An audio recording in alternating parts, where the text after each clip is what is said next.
Welcome to today's episode. Our guest today is Curtis. He is the CEO and founder of Portland Leather Goods. Welcome to the show. Thanks, Eric. Appreciate it.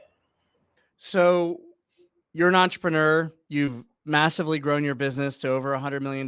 Why don't you share a little bit about who you are and what you do before we jump into your remarkable marketing story so people have an idea what you're all about? Thanks. I am an entrepreneur, but really I'm just a crazy guy from Montana who is overeducated and no one's stupid enough to hire me. So I'm forced into that entrepreneurship type of a deal because I literally am an unhireable. Who would hire me, even though I have a lot of experience doing this stuff? That's number one. Number two is I started Portland Leather Goods on a bet, and not a lot of people know that. It was my girlfriend had a bad job. She had just got out of college. She had a terrible job. And I said, quit your job. And she said, if I quit my job, what will I do for money? And I said, oh, I've never told you. I'm a little older than you. I'm a brilliant internet marketer. And she said, shit, no way. You're just some loser guy who does yoga all day, every day. And I'm like, no, I'm really good at this stuff. And she literally quit her job and said, what are we going to sell? I said, if you quit, all you have to do is help me and we'll build this $100 million company. And she's great. She literally quit her job. And then she said, what are we going to sell? And I said, I don't know. And I walked into a leather store, bought a little piece of leather, spent a couple of days making, and I went upstairs. I said, this leather journal, we're going to sell these leather journals. And she's, oh no, you've got to be kidding me. This is a horrible idea. And we went out to art festivals and set records. Literally $40,000 in a weekend. We had lines of people. All the other people are complaining, why is everyone buying from this guy? We made way too good of a product and I sold it for way too little. And the reason I sold it for so little is I was afraid we wouldn't be able to pay for the event. You have to go to Seattle or go someplace and you got to pay for gas and hotels. And so we just learned how to do that. We went on to Etsy and became a top 10 all-time seller on Etsy within a year and a half. Of the 2 million people, we were top 10. Not 10, top 10%, top 10. And you had to create up different aspects of that to make that work. Then we moved over to portlandleathergoods.com and double every year. And last year we did over 125 million. We'll do a lot more this year. And we have a rabid following and we grow. And a lot of that is because I come from this as a marketing point of view. I'm not an artist who created something leather. Everyone's, oh, do you love fashion? Do you love design? Do you love leather? And I'm like, no, I loved impressing this girl and showing her that I could sell something. And this seemed like a great avenue. And now I love it, but it's not that I had this passion for it before I started. I just needed something to sell. And then we created up this little company because of that. That sounds like a pretty amazing winning bet of growing the company to $125 million. She's still with me. She actually lives with me here. I'm at my house in Mexico. And we have the largest leather production factory in North America now that we run here in Mexico. Wow. And what are some of the most popular or best-selling leather products that you've sold to get to that 125 million? Oh, Eric, it's evolved all the time. The basic fundamentals are if you're going to succeed at an art festival, okay? It's the same as succeeding on Etsy and it's the same as succeeding online, right? You better have a product that a lot of people want. Does that make sense? You can't just be a niche type of a thing. You got to be able to expand that market out. So a lot of people have to want that. So you've got to do that. It's got to be at a price point that they can't say no to. They literally cannot say no to that. And then it has to be better than they expected. So we have over 185,000 five-star reviews on our website. In a few years, we have 180. Now, that only 1 in 20 people even go on and do that. So you can imagine how many sales we have. So when they open that box online, they better go, I didn't know it was going to be this good, right? Because our community says, this is amazing. You want to buy this? And they're like, yeah, I bought it, but is it going to be that good? And they open up that box and they're like, first of all, they're hit with that leather smell. And they're like, this is real leather. Then they feel and they look at it and they're like, how in the hell did they make it for that low of a price? We spend tens of millions of dollars, tens of millions on advertising with Google and Facebook, right? Our number one customer comes because their neighbor or their friend or their sister said, this is so awesome, you need to buy that. Referrals are above what you pay for. So that's how you scale something up. You get something so good. Now, did I immediately create something so good? I'm telling you, I was so proud of that first journal I brought home, and she cringed for good reason. It was terrible.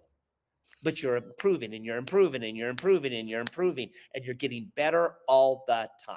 Somebody says, why are you so successful? We're the only ones stupid to deal with real leather anymore, right? Anybody above 100 million, they're using fake leather. They just are. Every single one of these major brands that you're talking about, the 10 billion, the 100 million, the 2 billion, it's all fake leather. And anyone who deals with real leather that looks and smells, that's what we do. So the marketing was, this is a marketing podcast, Eric. Get it Yeah. so they're blown away. They cannot believe it. And then always be changing. I'll give you a great example of this. When you hire somebody in marketing, they like to say, look what everybody else is doing. We should be doing that. They're doing that. That is the dumbest thing I've ever heard of in my entire life. Do not copy. You don't know how their company's doing. Of the 5 companies when I started who were doing leather goods, my people would come to me all the time and say, look, this company's doing this. We need to do this. We need to do this. 4 of those 5 are out of business, bankrupt, out of business. And some of those were pretty big companies at that time. So if you follow the leader, you don't know what their finances really are. You have to do something different.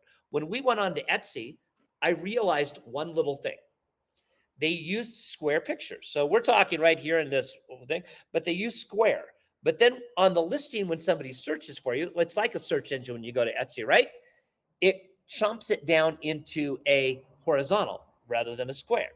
So if you have a bag and you have a model, first of all, they always put their arm over the bag and you have the bag here. If you take a square picture of that and then you go like this, you cut out the person's face. Does that make any sense? Nope. If you take a picture of a face of a model and then you put the bag down here and you make it into a square picture, if you crop that down into a horizontal one or a rectangle like we're talking here, it either cuts out the bag or cuts out the face. So people Right. would search for leather goods, and on everybody that would come would only show a bag of a model. So I took the bag and I shoved it up against a guy with a beard like you, Eric. So it's this big guy smiling with a beard, and he had it shoved up so high that you could put the bag and his face in the picture. And so when you search leather tote bag, it was a guy with a beard rather than a girl, and it's the only one that had a face on it. It was different than everybody else's. Nobody else did that. And so we got so many clicks that we started spending $100 a day on that ad, and then 500, and then 1,000. And then Etsy contacted us and said, no one spends more than $1,000 a day. None of our 2 million stores spend more. They had to change the algorithm to allow us to start spending 10 and 20 and 30,000 a day. Now, within a month, they changed it for everyone to do it, but we're the first one who ever started spending more than $1,000 a day on one ad. Why? Because you search for a leather tote bag, we had a picture of a guy's face in a bag and no one else did. That's what I mean by doing something different. You got to be different. You cannot follow the other people. They're leading you down a mistake. 1,000%. Being different is a great way to win. There's so many actual great things here. It sounds like the first thing is just no fake news, no fake leather. I like that a lot. Just having a real product. And then once you have a real product, it does lead to those referrals, like you're saying. People from the smell and the quality of it will then refer other people. And that's what really gets you scale, like you were saying. And it sounds like you mastered some of these key digital channels like Etsy. Like you just became such a master of it. They had to change their logarithm. That's crazy awesome. Yeah, being different is never a problem for me. And this halfway sincerely. I'm the youngest of 4 boys from Montana. My brothers were bigger and stronger, and I was the class clown and the class personality, and I'm always doing something crazy. That works in marketing. That works. We were talking ahead of time with Instagram and Reels and TikTok and everything that you just get just this fast thing, a blur. It's what stands out as different. That's what makes the mark. not what everyone else is doing. And that's just not something you say. That is something you live day to day when you're making decisions. Now, your product needs to be awesome, wide scale, and fantastic, but your marketing has to be different. So when we started hiring photographers to take it, Eric, they wanted to do it like every fashion brand does. Skinny, 20-year-old girl looking like her boyfriend pissed her off and she's standing in the lobby waiting for him. They're like, ah, ah, like this. And you're just like, I don't like this person. So we got people to smile. And I'm telling you, Eric, you've been in the business for a while. Hiring models that know how to smile naturally is almost impossible. Go to a modeling agency and look at their pictures. There will not be a smile on any of those pictures. And they're like, I'm sure the girl can smile. No, they're not. How do you get that person to smile naturally? It's an art. Yeah, feigning, it's almost like feigning interest, right? You can tell. I love the story when you're out there doing it on the weekends to get it going at the art festivals, but obviously the scale would be in the online advertising. And my question in that is, how were you able to scale in the online advertising? Was it the referrals? Was it the quality of the product? Were there other things that drove that sort of scale? Because most people don't get that. That's like one in 100,000. You got to be creative and you got to be fearless. Okay. You've got to be creative and you got to be fearless because you're spending money. Everyone, let's go back to any example. Let's go back to the Etsy example. I would talk to my friends and like, how are you making so much money on Etsy? And I'm like, we spend advertising. They're like, I advertise too. I spend $20 a day. I spend $30 a day. I spend $50 a day. And I'm like, wow, congratulations. Like, they're like, if I spend more, I don't get the money back. And I'm like, okay, you spend more, you get scared. You're like, what do you look at that and you say, how do I get this to give me the returns I need so I can scale it? And that is a day to day, hour to hour. There's no hack on this, everybody. I have been at parties where I've literally been cornered by people saying, who get drunk, say, what's the secret, man? Just tell me what the secret is. I'm like, oh, yeah, I haven't told anybody else, but psh, this is the secret. The secret's being obsessive, never being settling on something, and continuing to try something new every single day and doing things that people are going to tell you is stupid. That is wrong. That's not the right way. I don't like this because no one ever gets faulted for saying no to an idea. If you're in a group and they're like, hey, we plan to spend money on this, the people say, let's be conservative. I don't know. I don't like that. They never get judgment for that. It's the people who do it and it fails, they get hit. So people get afraid. You cannot be afraid if you're going to scale something on the internet. You cannot be afraid. But once you start scaling and you're changing, you better have the customer service. You better always be looking at that. You better be looking at those numbers.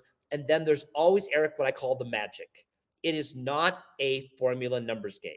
There's a way to look at this and have a feeling of I feel this is changing. There's something different. We need to try something new. Something's not quite right in the numbers. Every time I tell my people there's something wrong in the numbers, they're like, what? I'm like, I don't know. I can feel it. When they dig down, they find what I'm talking about, right? You have to do it day to day, week to week, year to year, and you got to know when it feels like the market's turning against you. And so you're always creating something new. I love this aspect of being brave because being a marketer, I was once talking to the CEO and founder of a company I was working with, and we were investing a lot of money in this one campaign and program. And he just casually mentioned, if this doesn't work out, that the board might fire you. I was like, I hadn't thought about that, but I was like, it made me realize that I was being pretty brave. So I think being fearless or brave is a pretty big part of marketing. Like you have to take a risk, but there's certain things when you say also being creative, there's smart risks and then there's dumb risks. And so I think if you're going to take a risk and spend money, then you should be creative and make sure that like the bet you took to start your company, that the odds are in your favor. That was I am known from patterns in my life that when I take risks and when I move forward, I don't know what the solution is now, but I will find it in a month or two, right? So it's always a risk. Patterns in your life that say, I can do this. And that's what it literally comes down to. There's also this. One of my master's degrees is English literature. So I love story.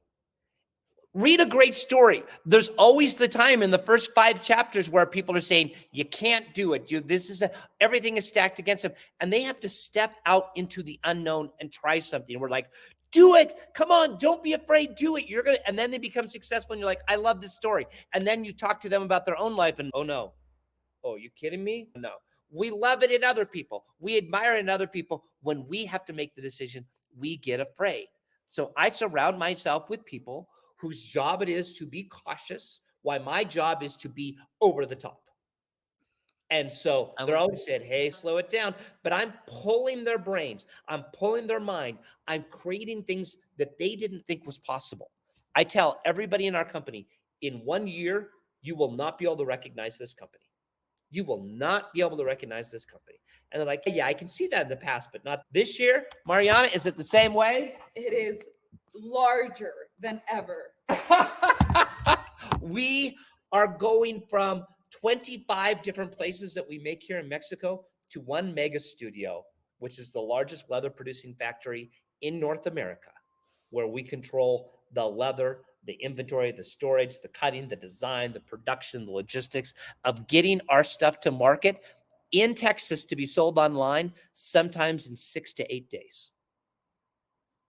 So that's a little different than ordering from China, where you're talking, I hope in 5 months people still want this product. So if they like something online, I can literally refill that as fast as it sells. So that's one of the biggest parts of being an entrepreneur is just, like you said, figuring things out, right? Fall down 7 times, get up 8 times. It's everything sort of about thing. being an entrepreneur. It's everything. It's not part of it. It's everything. You got to figure it out. No one else is going to do it. You can't hire an expert. They're not really experts. They really don't know what they're doing. You've got to figure it out. It's up to you. So what was the hardest thing about this journey of building the company to where it's at from your point of view? I don't know. It's been pretty fun. Literally, I started this in a garage. And now, Eric, I don't want you glamorizing one of these Texas garages. This is Portland. This was a single car garage, not one of those big ass 5-car garages like they have. And then I always had to be thinking farther ahead than everyone thought. I look back and there were 10 times where I could have made a conservative decision. Oh, that building's too big. Let's move into the smaller one. And then if we need a bigger one, we move there. Now, I look back, that would have crushed us. We would not have made it, right? Because when you grow that fast, you need to be way ahead of yourself right there. What have I learned? What I've learned is I'm even better at judging people, and I was pretty good at the very beginning. Ingrown talent is better than outside talent. The woman who's our COO is started at $10 an hour part-time in our company. The head of our marketing, who will spend $40 million this year, didn't go to college. It was a photographer and came into work part-time, $12 an hour. And within 2 days of meeting him, I'm like, this guy's a genius. We taught him marketing. He took off. And now he's getting offers for $1 million a year from other companies to go to them. And he's saying, why would I leave Curtis? He's dumb enough to entrust me with $40 million a year to spend to learn what I'm doing. So I brought the talent from the inside up, because you get good people, you trust them, you say, I believe in you, you let them learn. They're always going to be better than these outside folks. You built great talent. I love that. That's really awesome, rather than just going out and trying to pay for it. I don't think I built it. I showed them what they could be. I believed in them. They did a lot of this themselves. Does that make sense? They had that capacity. They needed someone to say, you can do this, and I believe in you. And they had doubts. Many of my best employees, every 3 months, they'll come to me and have a breakdown and say, I've never done this before. This is too much. This is growing too fast. And I'm saying, remember when you said that 3 months ago and 6 months ago and 9 months ago? You can do it. And I give them a hug and send them back out, and they're good for 3 more months. And then they look back and they cannot believe how much they've grown. I love that. It sounds like you're a complete purveyor of chaos for growth. I love it. Oh, Mariana, do you like that? A purveyor of chaos for growth. That was actually the name of what I was going to call that, my new podcast that I'm going to have, Eric. I'll ask you on when I create my new podcast, A Great Conveyor of Chaos for Growth. Can't wait. So, final words of advice for other entrepreneurs and marketers. They're probably not going into the leather goods business, but broadly speaking, if people want to aspire to be remarkable and create $100 million business largely driven by marketing like you have? Beyond what you've already shared, what additional words of advice would you give? I think that one of the main things, and it's something that people will forget, but remind yourself of this once a week. And it is, we often overestimate what we can do in a year. We underestimate what we can do in 10. So this has been a longer journey. And everyone said, could you do it again? Yes. Could I do it faster? Yes. Were all the lessons that I learned important? Yes. I don't even know. I was talking to employees yesterday, Eric, and they were trying to figure something out. And my brain, I explained how I figured this out. They're like, wow, that's brilliant. I got that in 10 to 15 seconds, right? All those pieces came together because I have patterns in history and other things that I don't even know that I have learned, that I was able to see that. And I'm shocked that they can't see it. It takes time.